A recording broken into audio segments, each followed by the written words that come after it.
성도 여러분, 안녕하십니까? 앞에서 공부한 것처럼 유대인들은 자신들이 율법을 잘 지키고 절기를 준수함으로 자신들의 의로움을 나타내려고 초막절에 제단에 물 붓는 의식과 불 밝히는 의식을 진행하고 있었습니다.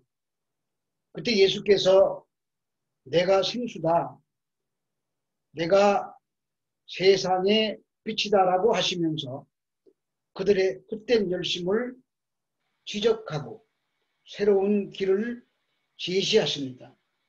그것이 생수가 되시고 빛이 되시는 예수를 믿는 것이었습니다. 이 과정에 가늠한 여인을 용서하시는 사건을 삽입하여 고소하는 유대인들의 죄를 풍화하시고 구원은 오직 예수 그리스도의 십자가로만 말미암게 될 것을 보여주셨습니다. 지금 유대인들은 계속 율법 지킴과 절기 지킴을 근거로 자신들의 의인됨을 주장하고 있습니다. 그런 그들에게 주님은 그들이 붙들고 있는 율법의 무용성을 지적하시고 은혜로 초대하고 계신 것입니다. 자신들의 가능성을 주장하는 인간들에게 그들의 불가능함을 지적하시고 구원자 앞에서 항복하라고 말씀하시는 것입니다. 유대인들은 율법으로 사람을 정죄하고 죽이는 흉기로 사용하고 있습니다. 그러나 율법은 죽이는 것이 아니라 살리는 법입니다. 율법의 핵심은 사랑이기 때문입니다.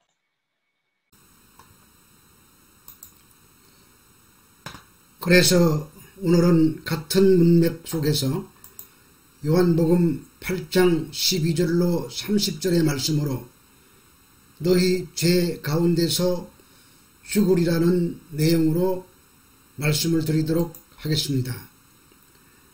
내 이웃을 내 자신과 같이 사랑하라는 말씀 속에 율법의 모든 것이 다 들어있다고 하십니다.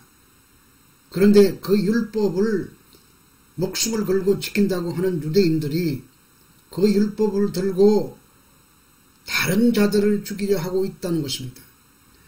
그것은 그들이 율법이 지향하고 있는 목적지를 알지 못한 채 형식적으로 율법을 지키는 것으로 자신의 의를 삼고 있었다는 것을 의미하는 것입니다. 예수님은 그렇게 율법을 소유하고 율법을 지키는 것으로 스스로를 빛이라고 자처하던 유대인들에게 다른 말로 자신들의 가능성을 포기하지 못하고 있는 자들에게 내가 빛이라고 말씀하시므로 상대적으로 예수님을 죽이려 하는 유대인들이 어두움에 속한 자들임을 통로해 버리시는 것입니다. 예수님은 이 땅에 세상의 빛으로 오셨습니다. 예수님은 예수님을 따라 어둠에 다니지 아니하고 생명의 빛을 얻는 자들만을 위해 이 땅에 빛으로 오신 것입니다. 그러니까 요한복음 3장 16절에 하나님이 세상을 이처럼 사랑하사 독생자를 주셨으니 에서의 세상 또한 전체의 세상이 아닌 하나님의 택한 자들만을 가리키는 것을 말합니다. 보편 구원론자들의 주장처럼 구원은 온 세상 사람들을 다 구원하시기 위해서 십자가를 지신 것이 아닙니다. 주님은 하나님의 택한 자들만을 위해 이 땅에 오셨습니다. 그리고 그들은 예수님을 따르는 자들이고 그들이 빛이신 예수가 주시는 생명의 빛을 부여받습니다. 그런데 지금 유대인들은 그 빛이신 주님을 따르기는커녕 죽이려 하고 있습니다. 따라서 그들은 어두움에 속한 자들인 것입니다. 어두움은 자신의 어두움을 지적하는 빛을 용납하지 못합니다. 그들은 자신들의 가능성을 확고하게 붙들고 있기 때문입니다. 그래서 바리새인들은 자신들을 어두움이라고 말씀하시는 주님에 대해서 이렇게 반항하는 것입니다. 바리새인들이 자신을 빛이라고 증거하는 예수님을 향해서 그 증언은 참되지 않다고 말합니다. 왜냐하면 유대인들의 율법에는 두세 사람의 증인이 있어야 그 증거가 참이라는 것을 인정받을 수 있기 때문입니다. 그러나 빛은 스스로 자신을 증거할 필요가 없습니다. 그것은 이미 빛으로 드러나 누구나 빛을 통해서 진실을 깨달아 알 수 있기 때문입니다. 지금 바리새인들은 앞에서 본 것처럼 역시 율법을 들어 율법의 주인이신 주님을 거짓으로 몰아가고 있습니다. 그러자 주님께서 너희는 육체를 따라 판단한다고 말씀하십니다. 여기서 육체는 창세기 6장 17절에 나오는 말과 같은 뜻으로 멸망받게 될 육신을 가리키는 말입니다. 예수님은 아버지 하나님이 당신과 함께 계심으로 당신의 증거는 혼자의 증거가 아닌 둘의 증거이기 때문에 당신의 증거가 참이라고 말씀하십니다. 예수님은 아버지와 함께 항상 존재하는 분이시고 하나님 아버지의 말에 전적으로 동의하고 순종하여 그분의 증거를 자신의 증거로 삼는 분이시기에 예수님의 증거는 항상 둘의 증거가 되는 것입니다. 그러자 그들이 내 아버지가 어디 있느냐 하고 묻습니다. 내 아버지가 어디 있느냐는 바리새인들의 질문에 주님은 너희가 나를 알았더라면 내 아버지도 알았으리라고 말씀하십니다. 주님은 목숨을 걸고 하나님을 섬긴다고 자부하는 바리새인들에게 너희는 나를 알아보지 못하므로 하나님도 모르는 자들이다 라고 그들의 무지를 폭로하고 계시는 것입니다. 그러니까 예수 그리스도와 그분의 생애와 그분의 십자가를 이해하지 못하면 다른 말로 예수 그리스도의 십자가의 은혜가 무엇이며 그 은혜가 우리에게 어떤 유익을 가져다 주는 것인지를 정확하게 이해하지 못하면 하나님을 알지 못하는 자들이라 이런 말입니다. 그렇게 하나님을 모르는 자들은 심판대에서 사망이라는 사형 언도를 받게 되는 것입니다. 주님은 지금 목숨 걸고 하나님을 사랑한다고 하는 유대인들에게 사망 선고를 내리고 계시는 것입니다. 그만하면 바리새인들이 예수님을 그 자리에서 잡아 죽이고 싶었을 만도 한데 그들이 예수님을 잡지 않았다고 성경은 기록하고 있습니다. 성경은 그 이유를 이렇게 밝히고 있습니다. 성경이 바리새인들이 예수님을 그 자리에서 잡지 않은 것은 아직 예수님의 죽으실 때가 이르지 않았기 때문이라고 굳이 밝히고 있는 것은 바리새인들의 마음은 예수님을 그 자리에서 잡아 죽이고 싶었다는 것을 우회적으로 표현한 말입니다. 20절에 예수님이 연복궤 앞에서 그들을 가리셨다는 말씀이 나옵니다. 그것은 주님이 성전의 뜰 중 여인의 뜰에 있는 연복궤 앞에 계셨다는 말인데 굳이 이 장소를 밝히는 것은 이곳과 상해드린 공회, 그들의 재판관이라고 저들의 재판소라고 얘기할 수 있는 그 건물과 매우 가까운 거리에 계셨음에도 불구하고 하나님의 때가 차지 않아서 그들이 예수님을 잡아 죽이지 못했다는 말을 하고 있는 것입니다. 그렇게 죄인을 잡아 심판하는 법정이 눈앞에 있음에도 불구하고 설상가상으로 주님은 계속해서 시퍼런 율법의 칼날을 들이대며 선민임을 자처하는 유대인들에게 너희는 죄 가운데 죽을 것이라는 독서를 퍼붓고 계신 것입니다. 유대인들은 율법과 제사와 할례를 갖고 있는 자기 민족만큼은 죄와 전혀 상관없는 자들이라고 굳게 믿고 있었습니다. 너희 죄 가운데 죽으리라 3번에 걸쳐서 강조하시면서 말씀하십니다. 주님의 이 말씀은 율법을 가지고 그 율법으로 남을 정죄하고 살해하려는 것 자체가 죄이며 그들은 그 율법으로 말미암아 오히려 죄 가운데 죽게 될 것이라는 충격적인 선포를 하시는 것입니다. 24절에 내가 그인 줄 알라라는 말씀이 나옵니다. 그 말씀이 우리가 잘 아는 에고 에이미입니다. 하나님의 이름입니다. 나는 나다. 모세에게 이름을 밝히셨던 하나님의 이름입니다.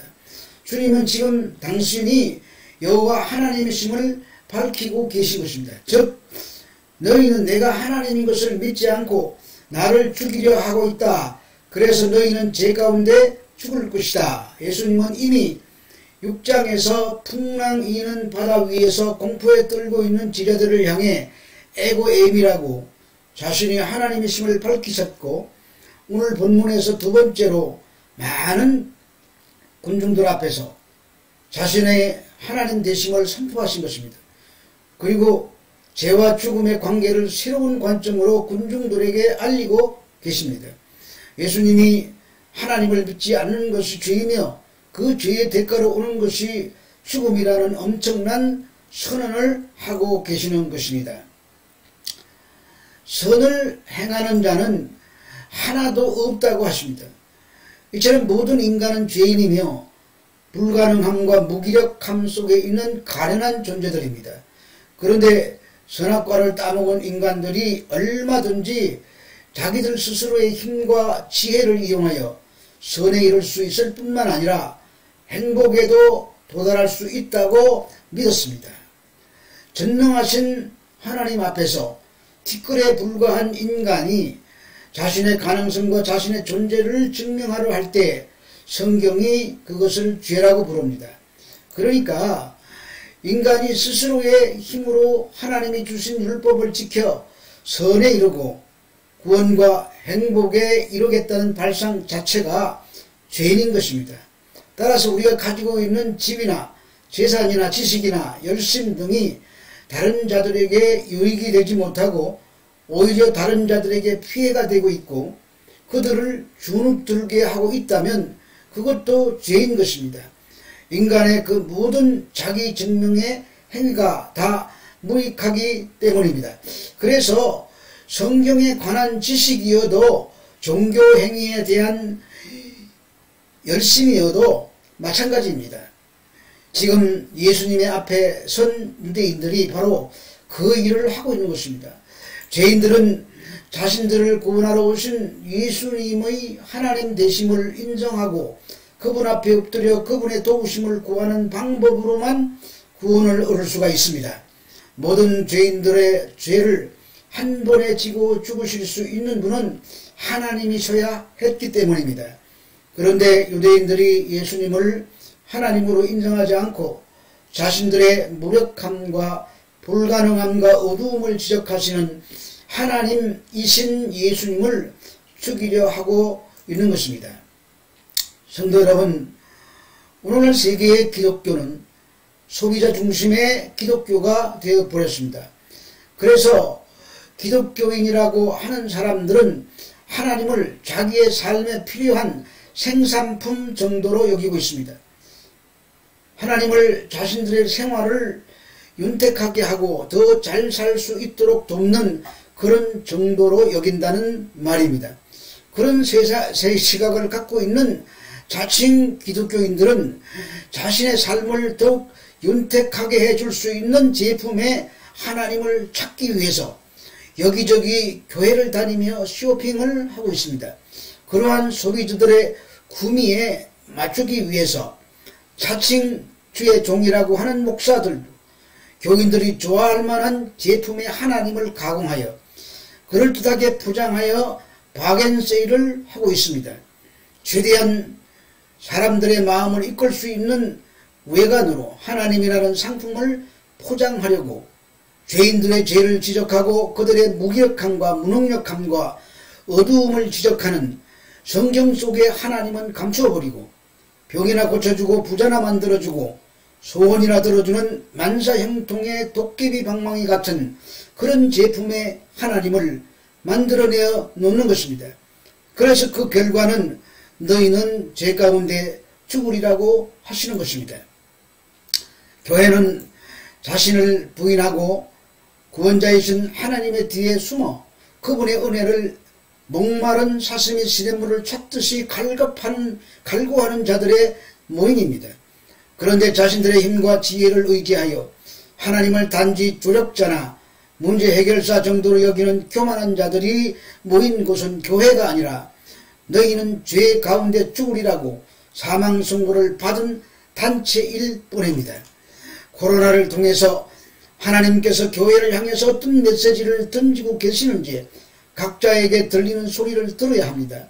아마도 오늘날 기독교가 이렇게까지 자신도 모르는 율법의 옷을 차려입고 주님을 온전히 구세주로 믿지 않는 데 대한 돌아오라는 하나님 아버지의 애끓는 부르짖음이 아닌가에 대해서 생각해보는 여러분들이 되시기를 바랍니다.